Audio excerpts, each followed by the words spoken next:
Army chief general Asim Munir سے مشق قریبین petrol میں گولڈ میڈل جیتنے والی پاکستان آرمی کی ٹیم نے ملاقات کی ہے۔ جنرل سید عاصم منیر نے بین الاقوامی پلیٹ فارم پر پاکستان کا نام بلند کرنے پر ٹیم کی شاندار کامیابی کی تعریف کی۔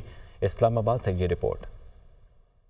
مشق کیمرن پیٹرول میں گولڈ میڈل جیتنے والی پاکستان آرمی کی ٹیم کی army chief general Syed Asim Munir سے ملاقات۔ مشق کا انعقاد 4 سے 13 اکتوبر 2024 تک برطانیہ میں کیا گیا۔ ISPR کے مطابق کیمرن پیٹرول عالمی سطح پر سب سے زیادہ چیلنجنگ فوجی مشقوں میں سے ایک قرار دی جاتی ہے۔ اس سال مقابلوں میں 143 ٹیموں نے شرکت کی۔ پاک فوج کے دستے نے غیر معمولی مہارت کا مظاہرہ کرتے ہوئے چھٹی بار یہ اعزاز اپنے نام کیا۔ Army chief general Syed Asim Munir نے بین الاقوامی پلیٹ فارم پر پاکستان کا نام بلند کرنے پر ٹیم کی شاندار کامیابی کی تعریف کی۔